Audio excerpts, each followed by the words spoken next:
दोस्तों, देश की अदालतों में जब लाखों केस पेंडिंग रहते हैं, सुप्रीम कोर्ट में सुनवाई के लिए भी लोग इंतजार करते रहते हैं कि हमें तारीख कब मिलेगी, कब अदालत का टाइम मिलेगा।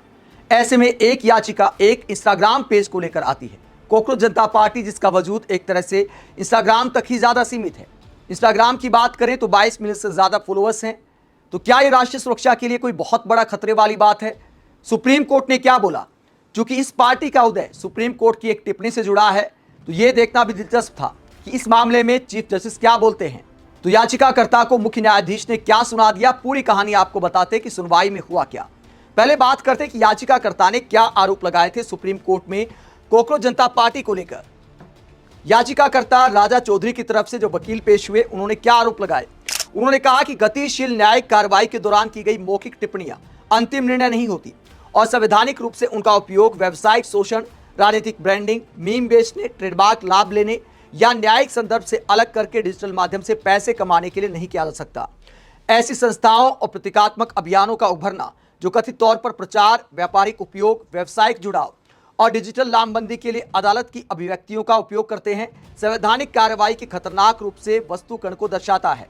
यहां पर कवि के कहने का मतलब यह है कि सुप्रीम कोर्ट में जो सुनवाई के दौरान हुआ, जो मौखिक टिप्पणी मुख्य न्यायाधीश ने की थी, एक वकील को थोड़ी फटकार लगाते हुए कहा था कि आजकल जिन्हें रोजगार नहीं मिलता वो सोशल मीडिया पर क्रांतिकारी बन जाते हैं, परजीवी और कॉकरोच के समान बताया था कि सिस्टम को टारगेट करते हैं। जब ये बयान आया सामने, मुख्य न्यायाधीश का सोशल मीडिया पर उबाल आया, विपक्षी नेताओं ने आलोचना की, पत्रकारों ने आलोचना की। तो उसके बाद चीफ जस्टिस ने सफाई दी थी कि मेरा मतलब सब युवाओं से नहीं था, मैं वकालत के पेशे की बात कर रहा था कि जो लोग वकालत में कामयाब नहीं हो पाते, फर्जी डिग्री का इस्तेमाल करते हैं, ऐसे लोग कई बार सोशल मीडिया के माध्यम से सिस्टम को टारगेट करते हैं। तो उनकी सफाई सामने आ गई थी। लेकिन कॉकरोच वाला बयान तो भयंकर वायरल हो गया था। इतने में कोकरोच जनता पार्टी भी बन चुकी थी। इसी बात को याचिकाकर्ता ने मुख्य न्यायाधीश के सामने उठाया। अपनी याचिका में कहा कि जो मौखिक टिप्पणी अदालत ने की थी, उन टिप्पणियों के आधार पर राजनीतिक ब्रांडिंग, मीम बेचना, ट्रेडमार्क का लाभ लेना, यानी पैसा नहीं कमाया जा सकता सोशल मीडिया के माध्यम से, यह गलत है। आगे क्या कहा गया था? याचिका में कोकरोच जनता पार्टी अभिव्यक्ति के लिए दायर किए गए कई ट्रेडमार्क आवेदनों पर प्रकाश डाला गया। यह तब हुआ जब इस व्यंग्यात्मक समूह ने अपने लॉन्च के कुछ ही दिनों के भीतर सोशल मीडिया पर लाखों फॉलोअर्स बना लिए। लाइव लोग की इस खबर के मुताबिक याचिका में आगे क्या कहा गया? याचिका में तर्क दिया गया कि संवैधानिक अदालतें जनता के भरोसे और संस्थागत विश्वास पर निर्भर करती हैं। इसमें यह भी कहा गया कि मौखिक बातचीत के चुनिंदा हिस्सों को काटकर प्रसारित करने से न्यायिक संस्थाओं की गरिमा को ठेस पहुंचने का खतरा रहता है। याचिका में एक स्वतंत्र जांच का निर्देश देने की मांग की गई, जो बेहतर होगा कि सीबीआई या किसी अन्य स्वतंत्र एजेंसी द्वारा की जाए, ताकि फर्जी वकीलों, जाली कानूनी डिग्रियों, कानूनी पेशे में किसी और की जगह काम करने वाले और कानूनी पेशे में पेशेवर मानकों में आई गिरावट से जुड़े आरोपों की जांच की जा सके। तो याचिकाकर्ता ने सीबीआई जांच की मांग की और आगे कहा गया, याचिका में सक्षम अधिकारियों को निर्देश देने की मांग भी की गई कि वो उन व्यक्तियों या संस्थाओं की जांच करें और उनके खिलाफ कार्रवाई करें जो कथित तौर पर सुप्रीम कोर्ट की कार्रवाई के दौरान अदालत में की गई मौखिक टिप्पणियों का व्यावसायिक शोषण, ट्रेडमार्क के रूप में इस्तेमाल, पैसे लेकर प्रसार या अनाधिकृत व्यावसायिक उपयोग करने में शामिल हैं, जिसमें कोकरोच जनता पार्टी से जुड़ी गतिविधियां भी शामिल हैं। ये याचिका advocate on record Rajesh Singh Chauhan के माध्यम से दायर की गई। केस का टाइटल है Raja Chaudhary versus union of India, यानी भारत सरकार। तो भारत सरकार को भी प्रतिवादी बनाया गया है और मांग की गई है कि सीबीआई जांच की जाए कोकरोच जनता पार्टी से जुड़ी गतिविधियों की, और आरोप लगाया गया कि पैसे के लिए अदालत की मौखिक टिप्पणी का गलत इस्तेमाल किया गया है। जब ये आरोप लगा, अदालत में याचिका आई सुनवाई के लिए, तो उसके बाद सीजेआई और 2 जजों की बेंच ने क्या बोला है याचिकाकर्ता को? 2 टूक सुना दिया कि फिलहाल तो सुनवाई नहीं कर सकते। दैनिक भास्कर की खबर क्या कहती है? कोकरोच जनता पार्टी के खिलाफ याचिका, जज सुनवाई की मांग, सुप्रीम कोर्ट बोला इतने भावुक ना हो, इंस्टाग्राम पर पार्टी के 2.29 करोड़ फॉलोअर्स।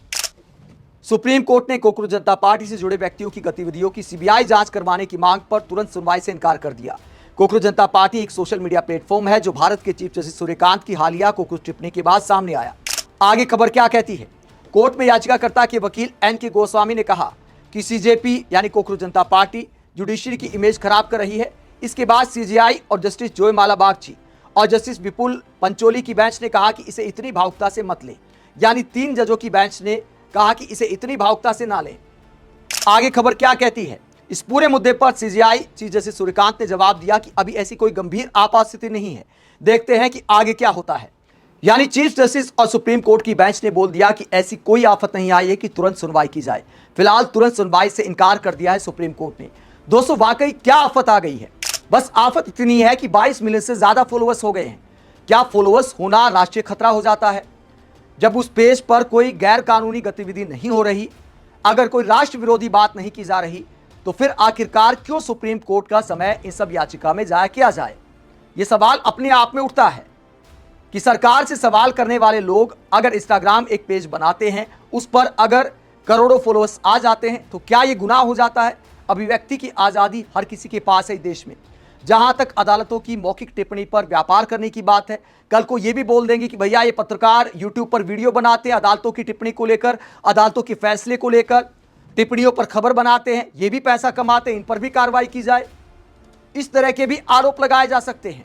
याचिकाकर्ता को मुख्य न्यायाधीश ने, सुप्रीम कोर्ट की बेंच ने जो बोला कि ज्यादा भावुक ना हो, तो इस मामले में चीफ जस्टिस की तारीफ भी बनती है। इस बात को लेकर बनती है क्योंकि उनकी टिप्पणी को लेकर ही इस पार्टी का उदय हुआ था, जिस पर उन्होंने कहा कि मेरी टिप्पणी को गलत संदर्भ में पेश किया गया। उसके बावजूद सुनवाई में उन्होंने इस बात को नजरअंदाज किया, पर्सनल नहीं लिया और यह कहा कि इतनी कोई आफत नहीं आई है कि तुरंत सुनवाई की जाए, आगे देखते हैं क्या होता है। तो यह अभिव्यक्ति की आजादी का सम्मान करना है। आप इस पूरे मसले को लेकर क्या सोचते हैं? कमेंट बॉक्स में अपनी राय जरूर दें, साथ ही चैनल को सब्सक्राइब भी करें। नमस्कार।